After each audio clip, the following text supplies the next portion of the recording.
Jacopino di testa, mette in azione Montella che scatta, Aldair gli si fa incontro, cerca di chiudersi la difesa giallorossa, la palla al centro per Jacopino e vediamo che poi Montella raccoglie però sulla corta respinta della difesa romanista Veron, il suo cross, Cervone controlla, palla al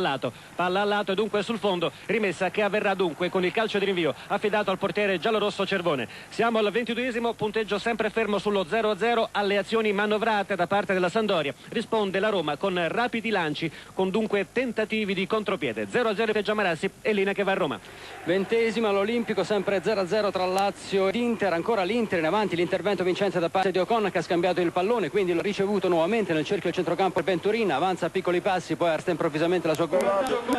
esattamente alla 24esimo minuto, 1-0 per la Lazio lì alla Liga.